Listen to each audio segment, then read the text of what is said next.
और जैसा कि भाग 4 हमने पढ़ लिए थे, तो राजस्थान में जनजातियाँ भाग 5 आज मैं आपको पढ़ाने वाला हूँ। आज हम पढ़ेंगे अपनी 6 नंबर जनजाति, जिसका नाम है सहरिया। शहर तो शहर क्या है, 12 ही है जो शहर है।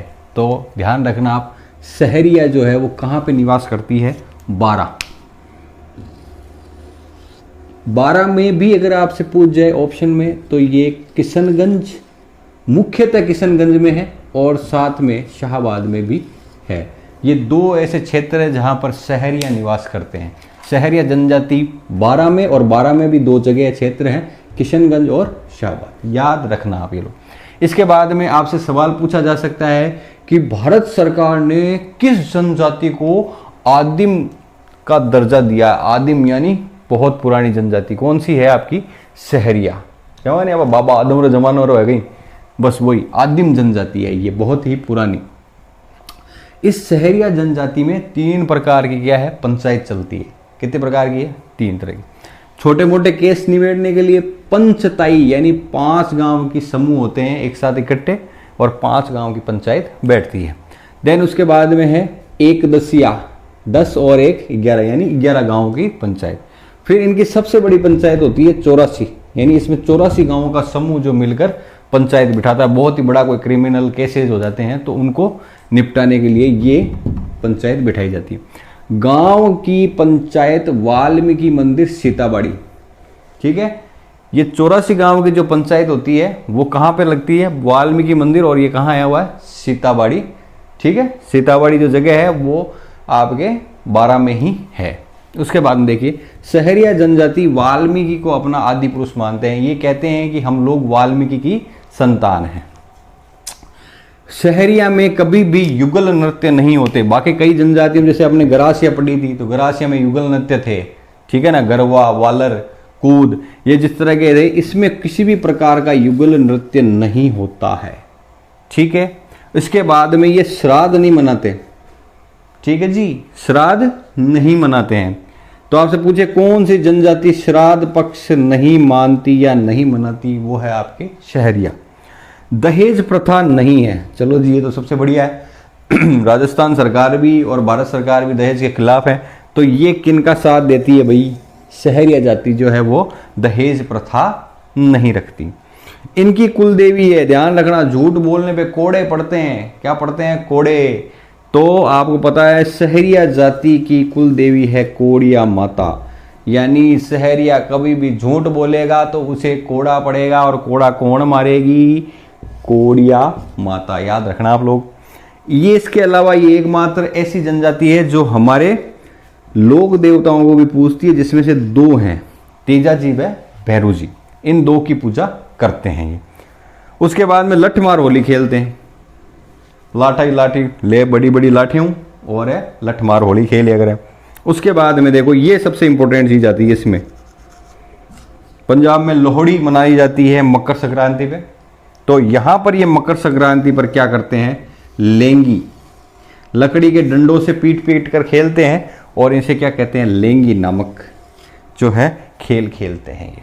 इसके बाद अपन बात करें, थोड़ी सी बात और बाकी रह गई सहरिया के बारे में।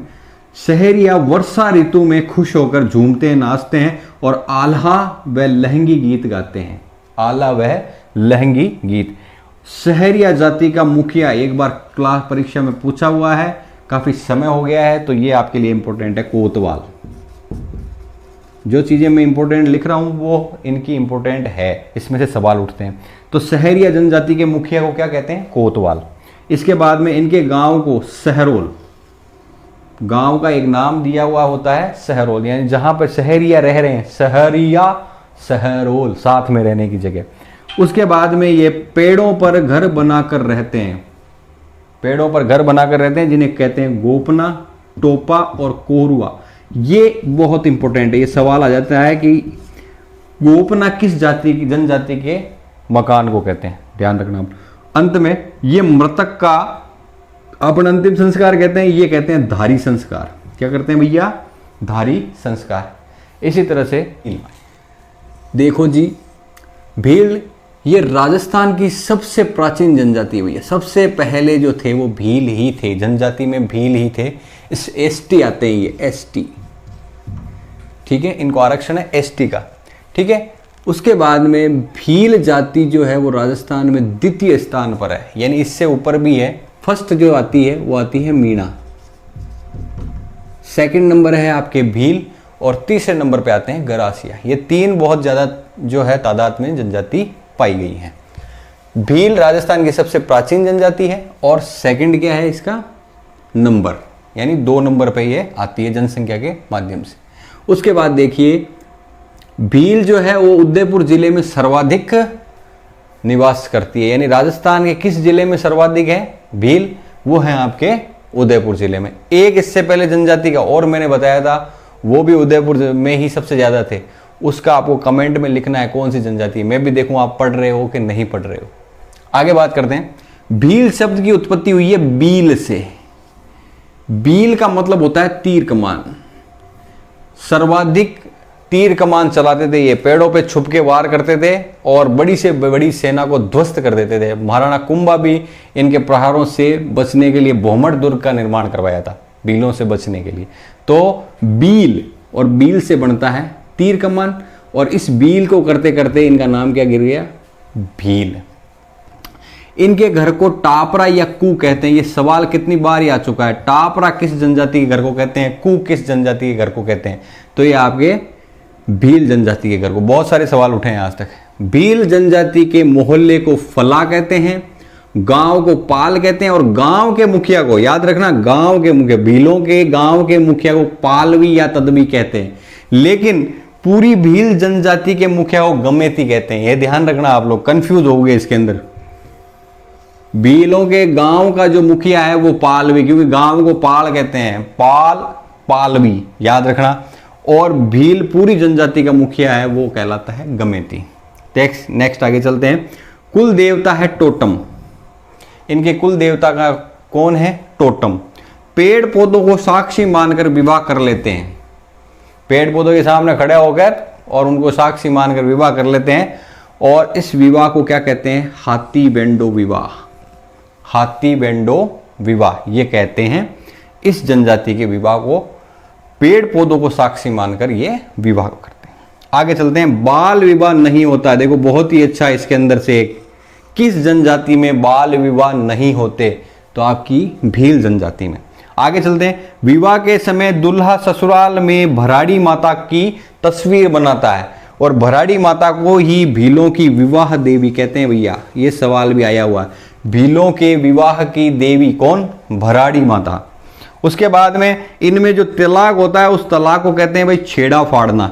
ओढ़ने का पल्लू फाड़ के दे देती है तो इसको क्या माना जाता है, तलाक। इसे कहते हैं छेड़ा फाड़ना। उसके बाद में देखो, यदि कोई महिला अपने पति को छोड़कर अन्य पुरुष के साथ रहने लग जाती है तो वह पुरुष उसके पहले पति को झगड़ा राशि देता है। झगड़ा प्रथा कहते हैं इसको, ठीक है ना। झगड़ा राशि यानी झगड़ा करता है लेकिन उसके बाद में क्या करता है, पैसे भी उसको देता है, तो उसे कहते हैं झगड़ा।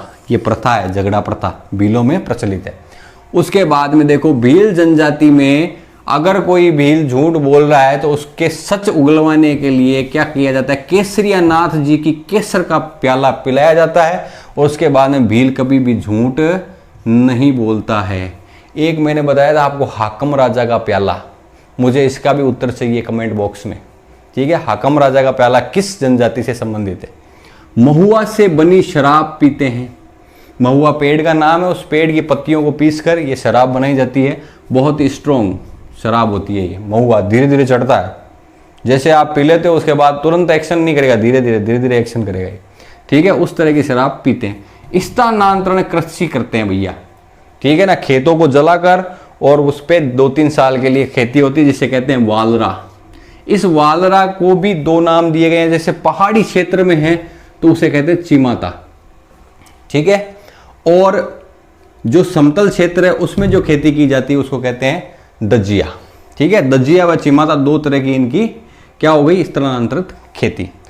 इनके भीलों के द्वारा सामूहिक कोई भी कार्य किया जाएगा तो हेलमो, यानी हेल मेल और सब एक साथ करने का हेलमो, ठीक है। जब कभी भी रण में यानी युद्ध पे जाते हैं तो इनका रणघोष होता है फायरे फायरे।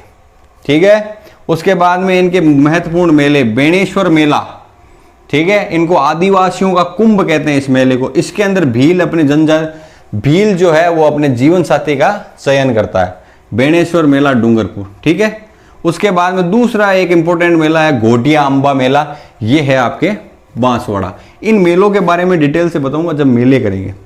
पुरुष के कपड़े, अब इन कपड़ों के ऊपर कई बार सवाल आए हुए, ठेपाड़ या ठेपाड़ा ये क्या है? तो ये आएगी आपके भील पुरुष की तंग धोती, एकदम टाइट धोती पहनते हैं, उसे कहते हैं ठेपाड़ा। और दूसरी है खोयतू। खोयतू जो धोती होती है वो सामान्य लूज जो धोती पहनते हैं उसे कहते हैं खोयतू। तो दो तरह की धोतियां इनके पहनी जाती है। फिर महिलाओं के कपड़े वो कहते हैं कछाबू। क्या कहते हैं भैया? कछाबू। और अगला लास्ट परिजनी।